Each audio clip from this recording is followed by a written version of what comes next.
This is what I call this social cultivation. That if we humor them, if we treat them like a celebrity, they're going to give. We keep forgetting there's a value proposition. What am I going to invest to achieve what end? And if you don't start suggesting either the level of investment and toward what end, this thing will go on forever and yield no fruit, no philanthropic fruit whatsoever. So we're on the same page, but I think I'm simply trying to make sure, in those polls that we put there, that we find the balance between flipping over the dollar to get a dime and the Hansel-and-Gretel deep dark woods of cultivation. That's right. I appreciate that. Welcome to the Abundant Vision Fundraising Podcast. Whether you are a seasoned professional or a first-time fundraiser, we have the advice you need to take your next step toward major gift mastery. I'm your host, Tom Dauber, President of Abundant Vision Philanthropic Consulting. Today we have Jim Langley with us again. In today's episode, we really dig down on some questions I've had for a long time about his approach to gift facilitation and where it overlaps and differs with the classical moves management approach many of us have been trained in and have found to be very effective in many ways. Let's get back into the conversation. When I think about the metrics that I worked under, obviously there was the close, your close, your solicitation, all those things. And you've posted a lot. You've said a lot about, the problem with the term close and how we think about that. Yeah. Didn't you come to terms, or Thomas, was it your magical beans that made them just sort of submit?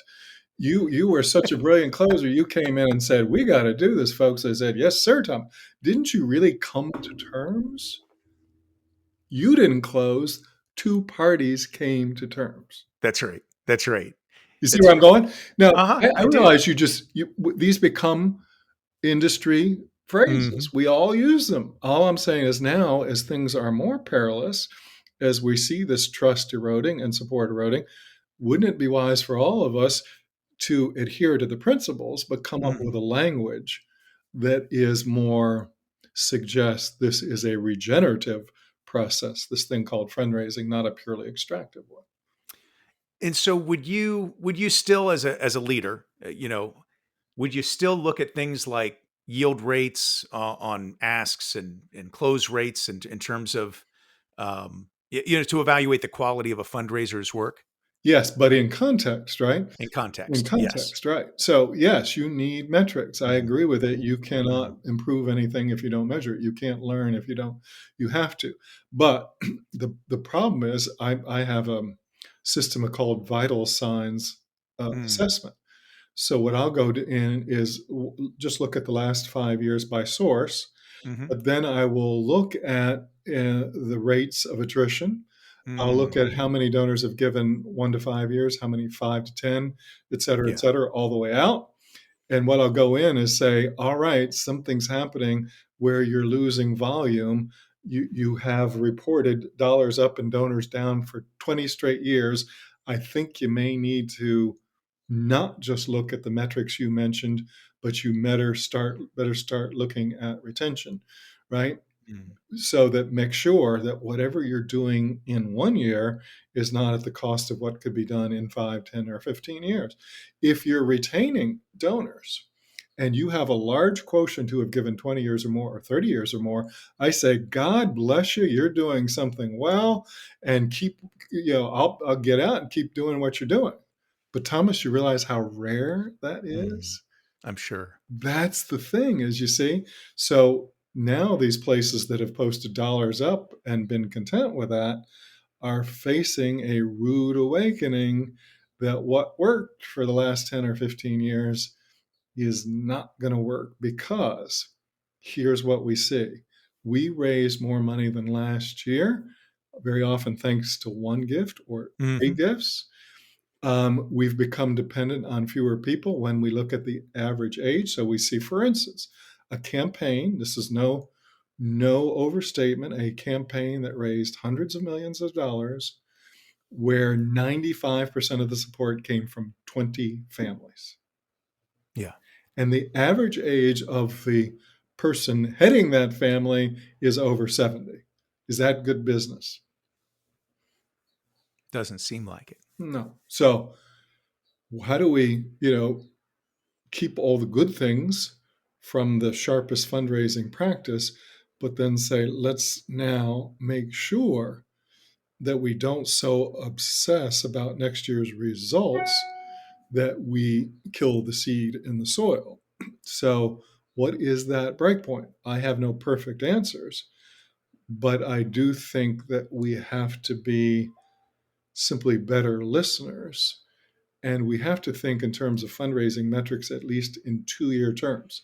Because as someone who did, in your parlance, close gifts, you know that many of those major gifts took longer than a single year. Oh, geez, yeah, that's right. Sometimes took multiple years. So now, as we're going to evaluate the Thomases of the future, can we look at performance not only in a single year, but in at least a 2-year? And can we look at not only what gifts you closed, but how many of the donors you closed in previous years gave again? Yeah. Because that could greatly redound to your benefit to say, Thomas is not only closing, but he's saving and preserving and inspiring relationships such that Thomas's donors are coming back and giving again. Yeah. The repeat giving should redound to your credit much more than single giving. Well, that's a really great point that I don't think I'm always thinking about metrics and what can we measure to help us get to the heart. Right. And that metric right there. Yeah. It would take some work to get, but I know it could be done. And I'm thinking through in my head how to do that, with a given CRM. There's a contribution you can make to the field is figure out that metric. Yeah. Well, I'll think about that one. Now, but what you're getting at though, kind of, gets at the question of evaluating, a potential hire. Yes.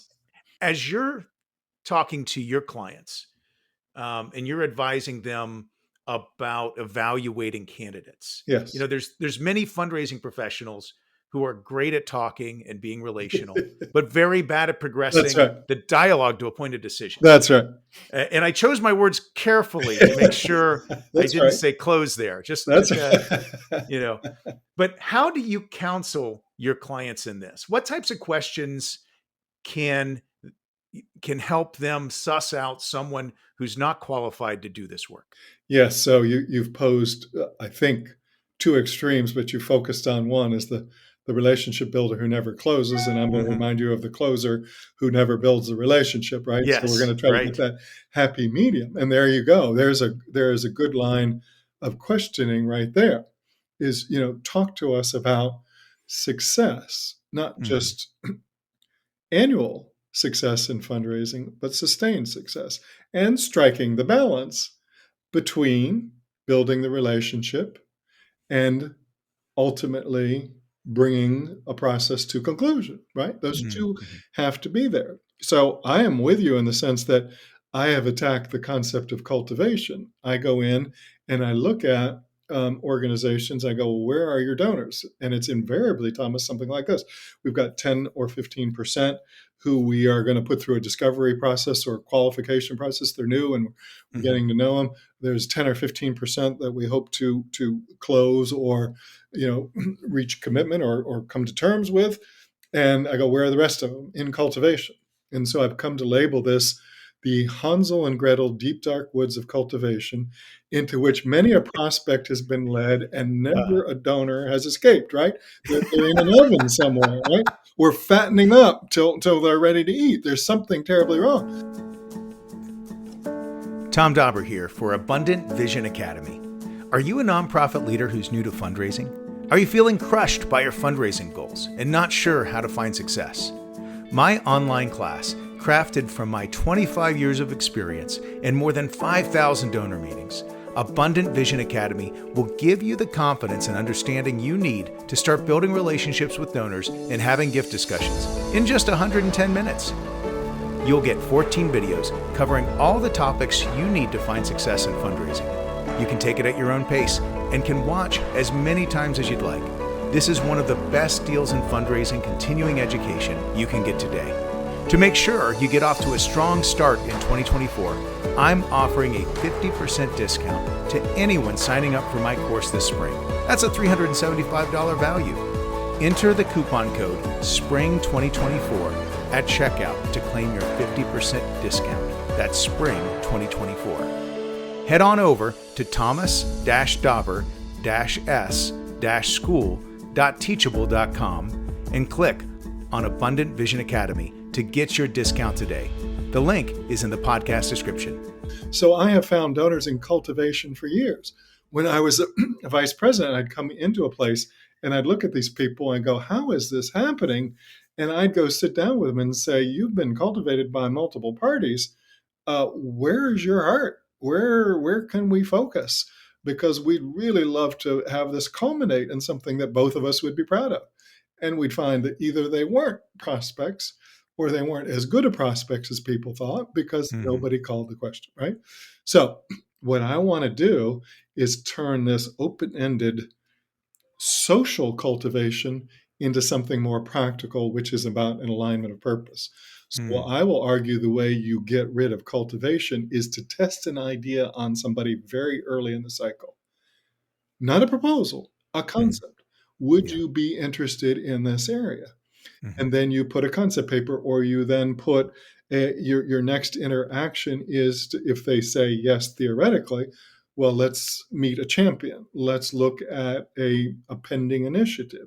How does this strike you? You see where I'm going? Yes. You're trying to make it progressive, but not through wooing for wooing's sake, but to say, have we found a concept that resonates with you? And, can we now move that concept down the track, either to where you bail out and go, I'm not ready to give, or you go, yeah, you've answered all my questions. I like the people who are leading the charge and I'm on board.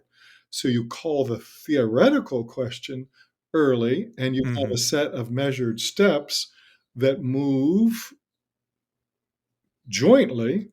You and the donor move from general awareness to a specific understanding and a specific commitment, from an intellectual appreciation to an experiential engagement. So what we like is this graduated set of phases where you are asking permission each time. Are you ready to go to the next step? And then you have the soft ask, which I suspect you may have used in your, are you ready for us to put a proposal in front of you? So we like the preview and permission way, but you see it's phased. And you can go in and say, you put a concept in front of them 6 months ago. What happened? You start to then be able to say to the fundraiser, they're stuck in a particular phase. So either we back burner them or we try this. You see, it is much more prescriptive. It's much less. What you and I both dislike is this wooing people into philanthropic submission. It doesn't open-endedly. Right. I'm going to smile at you so many times and take you out for coffee so many times. You're just going to go, Thomas, I love you so much. I've decided to give $1 million. That too is mythical. That's right. Or even worse, taking them to, a Georgetown basketball game or an Ohio State football game, right? Over and over and over. I have never closed a gift because I took someone to a football game, no matter how good the seats were. Never. Or any of those wine and dine, never, right? Isn't this? So you wrote in one of your posts, yes. Now you a philanthropic facilitator acts as a broker seeking to align institutional aspirations with philanthropic convictions. Yes. However, if philanthropic facilitators work in organizational cultures that think their job is to cause philanthropy to reign only in the buckets they put out, they are reduced to the role of artifactual fundraiser. Appointments are harder and harder to secure. When secured, it is harder and harder to convince donors to take the next step toward conforming to organizational expectations. Yes. When that happens, fundraisers begin to lose faith in organizations they are representing, even though they continue to believe in the cause. Donor attrition fuels fundraiser attrition and vice versa. Yes. Therefore, any training done in the name of fundraising should include anyone in the organization parking expectations on the advancement operation. So I just felt like this was so well worded and Yeah, you so see, on point. it's the balance I'm trying to get there. Yeah, Yeah.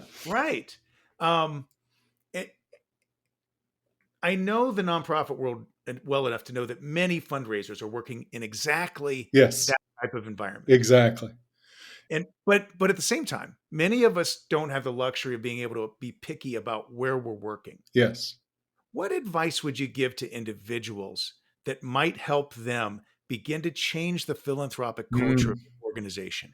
Yeah, well, there is the $64 billion question right Mhm. there, right?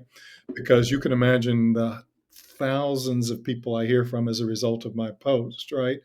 And some I hear from on LinkedIn and some write me privately. And so, when I post, I am confident that it isn't Jim Langley's opinion, but it's the shared opinion of hundreds of people I've heard from, right? Mm.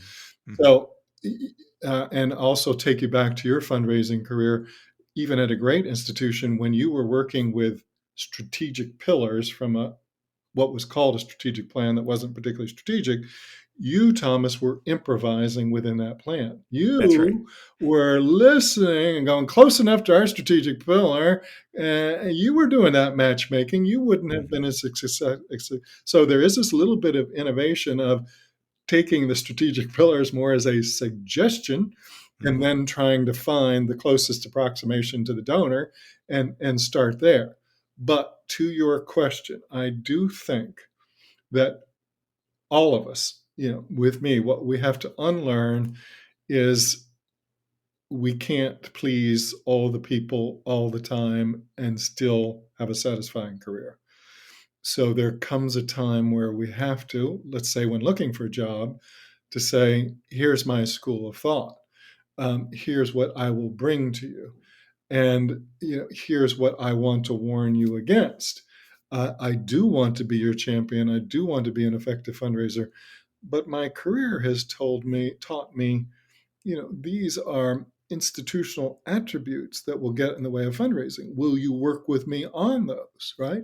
Or as you gain credibility in an organization, we have to be more assertive and come forward and say, I could raise even more money if we had X, Y, or Z. Well, Jim, this has been an awesome conversation. I am so looking forward to next week when we continue our dialogue. I am certain our listeners will especially appreciate your thoughts on how to better engage entrepreneurs. Well, if this conversation has been helpful to you, please remember to subscribe to this channel to make sure that you don't miss some of our future episodes. And also, please take 5 seconds to give us a 5-star rating on your podcast provider to help get the word out about this show. As always, I'm your host, Tom Dauber. Thank you for joining me as we journey together toward major gift mastery on the Abundant Vision Fundraising Podcast.